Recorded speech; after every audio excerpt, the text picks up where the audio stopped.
नमस्कार दोस्तों, आपका स्वागत है आरसी न्यूज में। मणिपुर के संबंध में मैंने पिछले सत्र में विस्तार से बात कही थी, लेकिन आज मैं फिर से एक बार दोहराना चाहता हूं। मणिपुर की स्थिति सामान्य करने के लिए सरकार निरंतर प्रयासरत है। वहां जो कुछ भी घटनाएं घटी, 11,000 से ज्यादा एफआईआर की गई है। मणिपुर छोटा सा राज्य है, 11,000 एफआईआर की गई है। 500 से ज्यादा लोग अरेस्ट हुए हैं। आदरणीय सभापति जी, इस बात को भी हमें स्वीकार करना होगा कि मणिपुर में लगातार हिंसा की घटनाएं कम होती जा रही है। इसका मतलब शांति का आशा रखना, शांति पे भरोसा करना संभव हो रहा है। आज मणिपुर के अधिकांश हिस्सों में आम दिनों की तरह स्कूल चल रहे हैं, कॉलेज चल रहे हैं, दफ्तर और दूसरे संस्थान खुले रहे हैं। आदरणीय सभापति जी, मणिपुर में भी जैसे देश के अन्य भागों में परीक्षाएं हुई, वहां भी परीक्षाएं हुई हैं और बच्चों का अपनी विकास यात्रा जारी रखी है।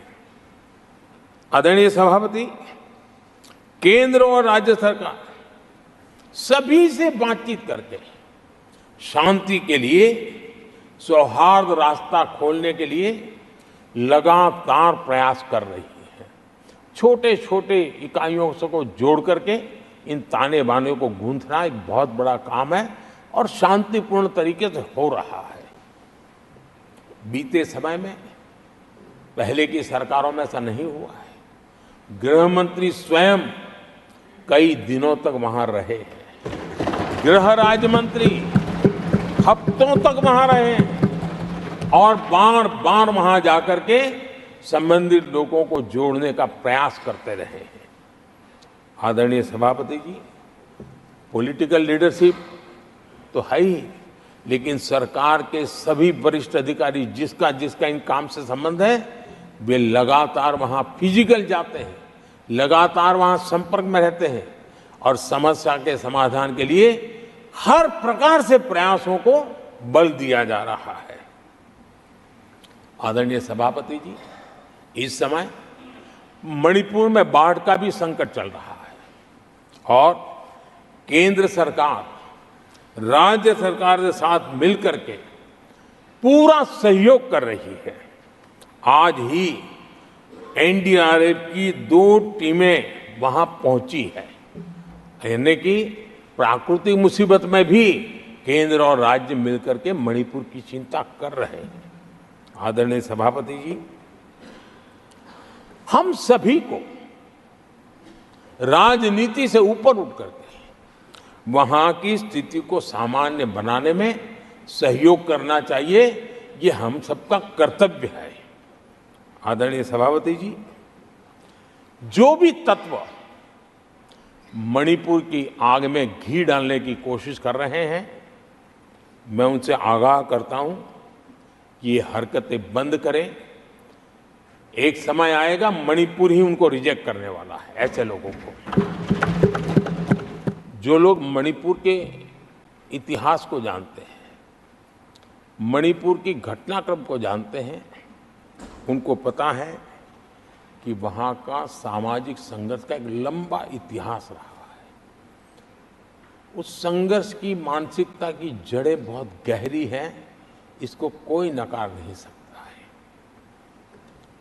और कांग्रेस के लोग ये न भूले कि मणिपुर में इन्हीं कारणों से 10 बार राष्ट्रपति शासन लगाना पड़ा है।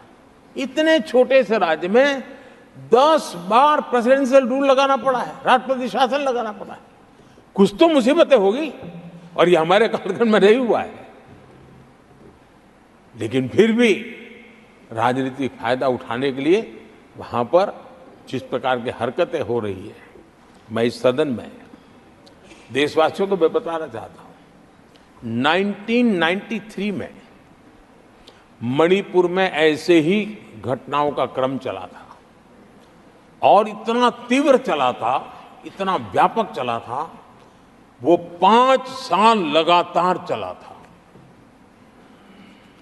तो ये सारा इतिहास समझ करके हमें बहुत समझदारी के पूर्वक स्थितियों को ठीक करने के लिए प्रयास करना है। जो भी इसमें सहयोग देना चाहते हैं, हर एक का सहयोग भी हम लेना चाहते हैं, लेकिन हम सामान्य स्थिति को बरकरार रखने में, शांति लाने में भरपूर प्रयास कर रहे हैं। आपका बहुत बहुत धन्यवाद दोस्तों, हमारे YouTube चैनल आरसी न्यूज को देखने के लिए। आप ऐसे ही बड़ी खबरों को देखने के लिए हमारे चैनल को सब्सक्राइब और लाइक कर सकते हैं।